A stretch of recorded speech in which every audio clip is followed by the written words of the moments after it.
Hello दोस्तों, उम्मीद है आप सब बढ़िया होंगे और बेहतर महसूस कर रहे होंगे। हम लोग पढ़ रहे हैं DLA द्वितीय सेमेस्टर मैथ सिलेबस और आज हम लोग देखेंगे अवर्गीकृत आंकड़ों की बारंबारता बंटन तथा आंकड़ों का आयत चित्र द्वारा प्रदर्शन एवं निष्कर्ष निकालना। यह DLA द्वितीय सेमेस्टर मैथ में 2 नंबर का सवाल आता है। अगर आप इसको अच्छे से समझ जाते हैं तो आपके 2 नंबर पक्के हो जाएंगे। तो आइए इसको देखते हैं। सबसे पहले हम लोग देखेंगे आंकड़ों का वर्गीकरण, जिसको क्लासिफिकेशन ऑफ डाटा कहा जाता है। तो आंकड़ों को 2 भागों में विभाजित किया जाता है। पहला है अवर्गीकृत आंकड़े यानी कि अनग्रुप डाटा, और दूसरा है वर्गीकृत आंकड़े जिसे ग्रुप्ड डाटा कहा जाता है। तो सबसे पहले हम देखते हैं अवर्गीकृत आंकड़े होते क्या हैं। तो कह रहा है किसी समस्या के समाधान हेतु संकलित किए गए आंकड़ों के ऐसे रूप में होते हैं कि उनसे कोई निष्कर्ष निकालना संभव नहीं होता है। यानी कि अवर्गीकृत आंकड़े जो होते हैं ऐसे रूप में होते हैं जिनसे कोई भी निष्कर्ष निकालना संभव नहीं होता है। इस प्रकार के अव्यवस्थित आंकड़ों को अवर्गीकृत आंकड़े तथा अपरिष्कृत आंकड़े कहते हैं। तो अवर्गीकृत आंकड़ों को अपरिष्कृत आंकड़े भी कहा जाता है। आइए इसको उदाहरण के माध्यम से समझते हैं। तो यहाँ पे एक उदाहरण दिया हुआ है, जैसे कह रहा है मान लीजिए कि एक स्कूल में किसी कक्षा में 20 छात्रों ने परीक्षा दी। अधिकतम 50 अंकों में से उनके प्राप्तांक जो है इतने इतने दिए हुए हैं, ठीक है ना। तो एक स्कूल में कितने बच्चों ने परीक्षा दी? 20 छात्रों ने परीक्षा दी और अधिकतम 50 अंकों में से उनके जो प्राप्तांक हैं निम्न प्रकार से दिया हुआ है। अब कह रहा इस रूप में दिए हुए आंकड़े अपरिष्कृत या अवर्गीकृत आंकड़े कहलाएंगे। जैसा कि अगर आंकड़े इस प्रकार से दिए हुए हों तो इस प्रकार के आंकड़ों को हम कौन सा आंकड़ा कहेंगे? तो अवर्गीकृत आंकड़ा कहेंगे। ठीक है, तो उम्मीद है आपको अवर्गीकृत आंकड़े समझ में आ गए होंगे। अब आगे कह रहा है वर्गीकृत आंकड़े। वर्गीकृत आंकड़े क्या होता है, तो आइए देखते हैं।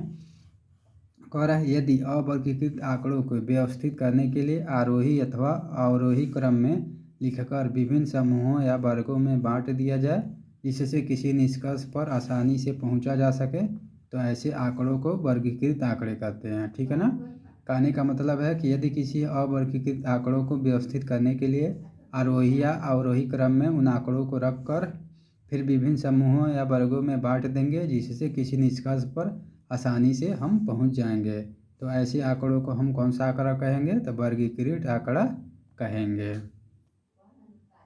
अब कह रहा वर्गीकरण की कुछ पारिभाषिक शब्दावलियाँ दी हुई हैं। तो कह रहा वर्गों के अनुसार वर्गीकरण करने में कुछ विशेष शब्द होते हैं जिनकी पारिभाषिक शब्दावलियाँ इस प्रकार हैं। सबसे पहले हमारा क्या दिया है? वर्ग यानी कि क्लास क्या होता है?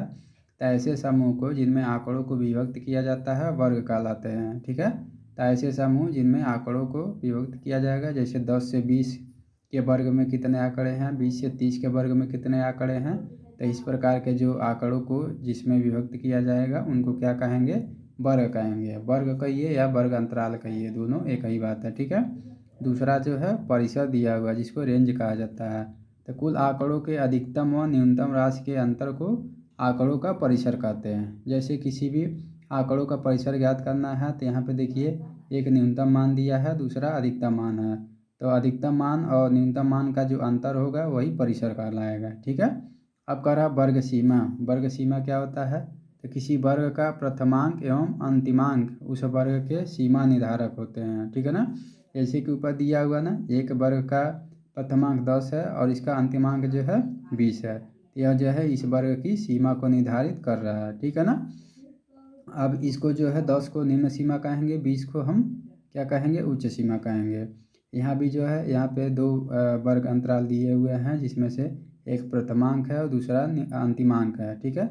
और इनमें से ये जो 20 है इसको हम निम्न सीमा कहेंगे और जो 30 दिया है इसको हम उच्च सीमा कहेंगे। ठीक है ना। जैसा कि नीचे आपको वर्ग सीमा में दिया भी है, निम्न सीमा और उच्च सीमा दिया हुआ है, जहाँ पे 10-20 वर्ग में निम्न सीमा 10 को बताया है और 20-30 में जो वर्ग सीमा है निम्न सीमा है वो 20 को बताया है। दूसरा कर उच्च सीमा। उच्च सीमा में यहाँ पे आपको दिखाई भी दिया होगा कि किसी भी वर्ग के अंतिमांक अथवा उच्चतम राशि को उस वर्ग की उच्च सीमा कहते हैं।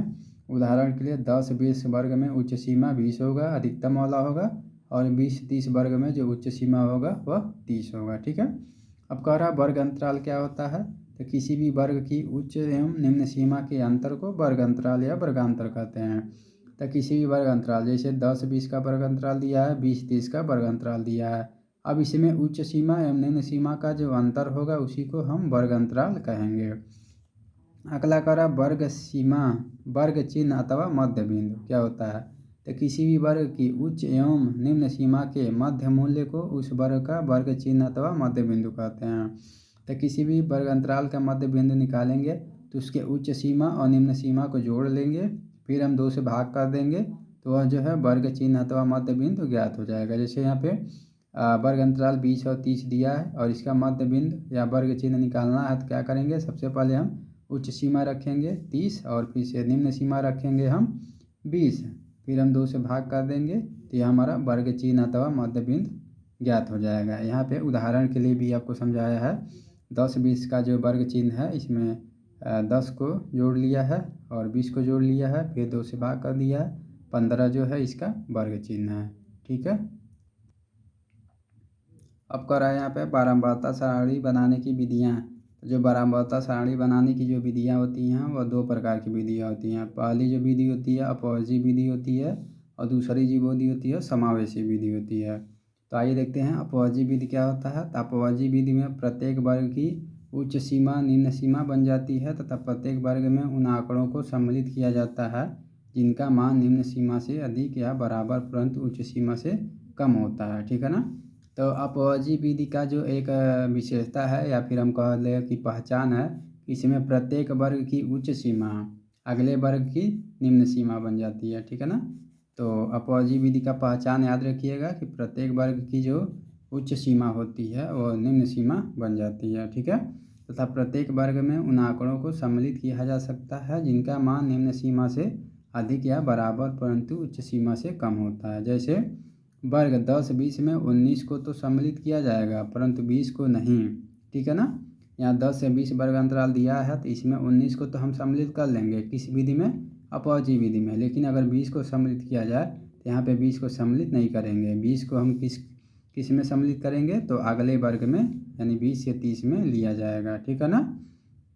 कहने का मतलब ये है, देखिए 10 से 20 वर्ग अंतराल दिया है तो इसका जो वर्ग अंतराल का जो उच्च सीमा है वो, ठीक है ना, और अगले वर्ग अंतराल का निम्न सीमा बन गया है। ठीक है ना। इसीलिए जो 20 है उसको अगले वर्ग अंतराल में लिया जाएगा। अपवर्जी वर्ग अंतरों को निम्न रूप में प्रस्तुत किया जा सकता है। जैसे अपवर्जी जो विधि होता है इसमें वर्ग अंतराल जो होते हैं 0 से 10, 10 से 20, 30 से 40 एंड सो ऑन आदि वर्ग प्रस्तुत किया जाता है। और इसमें मान लीजिए अगर 10 दे दिया है, 10 नंबर आ गया है और हम कंफ्यूज हैं इसमें रखेंगे कि इसमें, तो अगर हमको 10 नंबर दिया है तो हम इसमें आगे वाले में रखेंगे।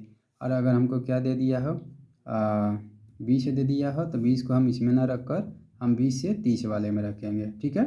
और दूसरा कह रहा समावेशी विधि। तो आइए देखते हैं समावेशी विधि क्या होता है।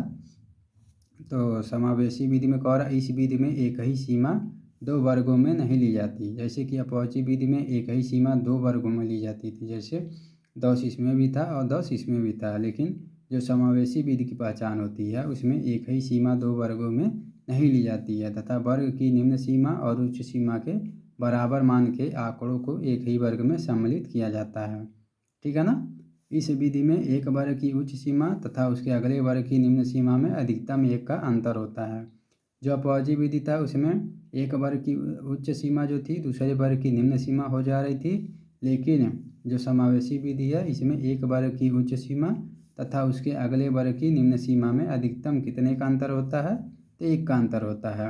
इस विधि के अनुसार सारणिक के वर्ग इस प्रकार बनते हैं। जैसे 0 से 9 दे दिया हो, ठीक है ना, जैसे 0 से 9 दे दिया है तब अगला वर्ग अंतराल 10 से 19 बनेगा, फिर अगला वर्ग अंतराल 20 से 29 बनेगा। इस प्रकार से समावेशी विधि में वर्ग अंतराल बनता है। ठीक है ना। यहाँ आप नीचे समझा भी दिया है कि पहले वर्ग में 0 से लेकर 9 तक सभी अंक आएंगे, दूसरे वर्ग में 10 से लेकर 19 तक सभी अंक आएंगे, इसी प्रकार आगे भी आते रहेंगे। अब हम इसको उदाहरण के माध्यम से यानी सवाल के माध्यम से अपवर्जी विधि और समावेशी विधि को समझेंगे।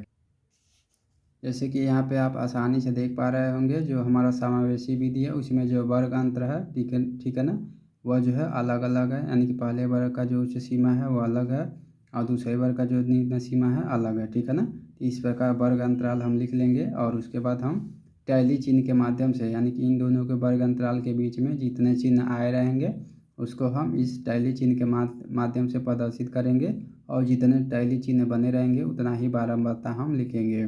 जैसे कि यहाँ पे टैली चिन्ह 1 2 3 4 है, और जो पाँचवा है उसको तिर्यक लाइन से खींचते हैं, फिर अगला लाइन खींच के हम टैली चिन्ह बनाते हैं। ठीक है ना। इसका मतलब है ये जो टैली चिन्ह है 6 बना है, इसका मतलब है 5 से 9 तक के बीच में 6 अंक मिले हैं। ठीक है ना। तो इसलिए इसकी बारंबारता 6 रखी गई है। इसी प्रकार से समावेशी विधि में इस सब प्रकार के सवाल को हल किया गया है। और उसके ही अपोजिट हमारा क्या है, अपवाजी विधि। अपवाजी विधि में आप देख सकते हैं पहले वर्ग की उच्च सीमा दूसरे वर्ग की निम्न सीमा बन गई है, और इस प्रकार से वर्ग अंतराल दे दिया गया है। फिर हमने टैली चिन्ह का प्रयोग किया है। टैली चिन्ह का मतलब है, देखिए 1 2 3 4, जो पाँचवा टैली चिन्ह होता है उसको तिर्यक लाइन में खींचते हैं और एक लाइन खींचते हैं। ठीक है। फिर बारंबारता इसका भी 6 आ गया है। अब कह रहा है कि वर्ग अंतराल को इस टैली चिन्ह के माध्यम से समझा दिया है। तो हमने देख लिया समावेशी विधि और अपवाजी विधि से किस प्रकार हम अवर्गीकृत आंकड़ों का बारंबारता निकाल रहे हैं। आइए अब इसको एक उदाहरण के माध्यम से समझते हैं। जैसे यहाँ पे एक एग्जाम्पल दिया हुआ है, कह रहा कि किसी कक्षा के विद्यार्थियों के सांख्यिकी में अंक इस प्रकार है। मान लीजिए कोई कक्षा है और वहाँ के विद्यार्थियों के सांख्यिकी में अंक जो है इस प्रकार से दिए हुए हैं। ठीक है ना। अब हम क्या करेंगे, वर्गांतर 10 लेकर टैली चिन्हों की सहायता से बारंबारता सारणी बनाएंगे। ठीक है ना। तो सबसे पहले इसमें निम्नतम सीमा और उच्चतम सीमा ज्ञात कर लेंगे, यानी कि निम्नतम अंक और उच्चतम अंक। तो यहाँ पे दिया हुआ है जो उच्चतम अंक है वो हमारा 45 दिया हुआ है, यहाँ पे आप देख सकते हैं। और जो निम्नतम अंक है वह हमारा 0 दिया हुआ है। ठीक है ना। आप यहाँ पे देख सकते हैं, यानी कि जो निम्नतम अंक है वह 0 है और जो अधिकतम अंक है वह 45 है। इसीलिए हम इसको वर्गांतराल में बांट कर इस सवाल को आसानी से हल करेंगे। तो आइए हल करने की प्रक्रिया को देखते हैं। सबसे पहले दिए हुए अंकों का हम परिसर ज्ञात करेंगे। तो परिसर ज्ञात करने के लिए हमने उच्चतम सीमा माइनस निम्नतम सीमा का अंतर निकाले हैं, तो 45 आया है। अब वर्गों की संख्या हमने कितना लिया, वर्गांतराल 10 का, तो वर्गों की संख्या 45/10 से भाग कर देंगे, 4.5 यानी कि 5 के बराबर होगा। ठीक है ना। यानी वर्गों की संख्या जो होगा 5 होगा। वर्गों की संख्या कैसे ज्ञात करेंगे, तो जो उच्चतम अंक होगा उसमें, और जितने का वर्गांतराल बनाएंगे, तो हम 10 का वर्गांतराल बना रहे हैं तो उतने से भाग कर दे रहे हैं, तो 4.5 आ जाएगा। तो यहाँ 0.5 है, इसीलिए यहाँ पे एक बढ़ जा रहा है, इसलिए 5 आ गया है। अब आइए सवाल को हल करने की प्रोसेस को हम आसानी से समझते हैं। तो यहाँ पे कह रहा सबसे पहले वर्ग अंक हम लिखे हैं, 0 से 10 के बीच में कितने आ रहे हैं, 10 से 20 के बीच में कितने आ रहे हैं, 20 से 30 के बीच में कितने आ रहे हैं। इसी तरह से हम वर्गों की संख्या 5 लिख लिए हैं, और मिलान चिन्ह हम जिसको टैली चिन्ह कहते हैं देखेंगे। तो 0 से 10 के बीच में 1 2 3 4, और पाँचवा तिर्यक लाइन 5, 1 2 3 4, और पाँचवा तिर्यक लाइन 5, 1 2 3, यानी कि 5 5 10 3 13 अंक आ रहा है। यानी कि 0 से 10 के बीच में 13 अंक आ रहे हैं, इसीलिए इसका बारंबारता 13 आ गया है। और 10 के बीच में कितने आ रहे हैं अंक, तो 5 5 10 5 15 2 17 आ रहे हैं, इसीलिए इसकी बारंबारता 17 आ गई है। टैली चिन्ह बनाने की सबसे आसान प्रक्रिया यह है कि आप देखिए जितने अंक आ रहे हैं उतनी बार इसको लिखते जाइए, पाई खींचते जाइए, और पाँचवा पाई जो है वह तिर्यक लाइन खींच लीजिए जैसा कि नीचे खींचा हुआ है, फिर आगे बढ़ जाइए। जैसे कि 1 2 3 4 अंक आ गया, पाँचवा अंक तिर्यक पाई खींच लीजिए, फिर छठवां 1, सातवां 8वां 9वां, फिर से 10वां तिर्यक लाइन, फिर से 11वां 12वां 13वां 14वां, फिर 15वां तिर्यक लाइन, फिर 16 और 17, यानी कि 17 अंक आए हैं, इसीलिए इसका बारंबारता 17 आ जाएगा। 20 से 30 के बीच में 5 1 6 टैली चिन्ह बने हैं, इसीलिए 6 बारंबारता हो जाएगा। और 30 से 40 के बीच में 5 5 10 1 11 अंक आए थे, इसीलिए 11 टैली चिन्ह बना और इसकी बारंबारता 11 हो गया है। और 40 से 50 के बीच में 3 अंक आए थे, इसीलिए इसका टैली चिन्ह जो है 3 बना है, इसीलिए इसका बारंबारता 3 आ गया है। ठीक है ना। अब यहाँ पे योग लिख लेंगे और टोटल बारंबारता को हम आसानी से जोड़ लेंगे। यह था बारंबारता निकालने की विधि। आपसे सवाल में संचयी बारंबारता पूछ सकता है कि संचयी बारंबारता निकालने की कौन सी विधि होती है। तो अगर आप इस उदाहरण को आसानी से समझ लेते हैं तो आप आसानी से संचयी बारंबारता को निकाल लेंगे। जैसा कि यहाँ पर दिया है निम्नांकित आंकड़ों को आरोही क्रम में लिखकर सारणीबद्ध कीजिए तथा संचयी बारंबारता निकालिए। ठीक है ना। तो यहाँ पे देखिए वर्ग अंतराल की बात तो हम पहले बाद में देखेंगे। सबसे पहले यहाँ दे दिया है आरोही क्रम में लिखकर। ठीक है ना। तो आरोही क्रम में सबसे पहले संख्याओं को लिखेंगे। तो देखिए आंकड़ों को आरोही क्रम में लिखेंगे तो 5, 10, 16, 16 इसे कर करके 44, 46 तक आएंगे। कब आएंगे? जब इसको आरोही क्रम में लिखेंगे। अब यहाँ पे सारणी बनाएंगे, एक और अंक दिया रहेगा, दूसरी ओर बारंबारता दिया रहेगा। ठीक है ना। तो सवाल हमारा था निम्नांकित आंकड़ों को आरोही क्रम में लिखकर सारणीबद्ध कीजिए तथा संचयी बारंबारता निकालिए। तो अब संचयी बारंबारता निकालने के लिए सबसे पहले हम अंकों को लिख लेंगे। देख रहे हैं जैसा कि लिखा हुआ है। उसके बाद इनका बारंबारता निकालेंगे। ठीक है ना। तो 5 एक बार आया है, 10 जो है एक बार आया है, 16 जो है 2 बार आया है और 18 जो है 3 बार आया है, 20 जो है 4 बार आया है और 25 जो है 6 बार आया है, 28 जो है एक बार आया है, 30 जो है 6 बार आया है, 35 2 बार, 40 2 बार, 44 एक बार और 46 जो है एक बार आया है। ठीक है ना। यह जो आंकड़ा है जो कि संख्याओं को बता रहा है कि कौन कितनी बार आया है। अब हम इसका क्या करेंगे? बारंबारता बंटन एवं संचयी बारंबारता सारणी बनाएंगे। ठीक है ना। ये जो सारणी था समझाने के लिए था कि कौन सा अंक जो है कितनी बार आया है। अब हम बारंबारता बंटन एवं संचयी बारंबारता सारणी बनाते हैं। जैसा कि आपके सामने दिख रहा होगा बारंबारता एवं संचयी बारंबारता सारणी बन चुका है। अब यहाँ पे अंक कह रहा है यानी कि वर्ग अंतराल कह रहा है 0 से 10 के बीच में कितने हैं और 10 से 20 के बीच में कितने अंक हैं, 20 से 30 के बीच में कितने अंक हैं, 30 से 40 के बीच में कितने अंक हैं और 40 से 50 के बीच में कितने अंक हैं। तो सबसे पहले हम टैली चिन्ह बनाएंगे। तो देखे थे हमने देखा था कि 5 एक बार आया था, 10 एक बार आया था, लेकिन 10 को किस में गिनेंगे? इस वाले में गिनेंगे। ठीक है ना। तो यहाँ पे 5 एक बार आया था इसलिए टैली चिन्ह जो है एक बनाएंगे, क्योंकि 0 से 10 के बीच में एक ही संख्या आया है, 5 आया है। अब 10 के बीच में कितने टैली चिन्ह बन रहे हैं? 5 और 1 6 टैली चिन्ह बन रहे हैं, क्योंकि 10 और 20 के बीच में 10 एक बार, 16 जो है 2 बार और 18 जो है 3 बार बना था। ठीक है ना। इसीलिए 4 2 6 12 जो है ये बारंबारता बना है। और अभी हम संचयी बारंबारता आपको निकालना बताएंगे।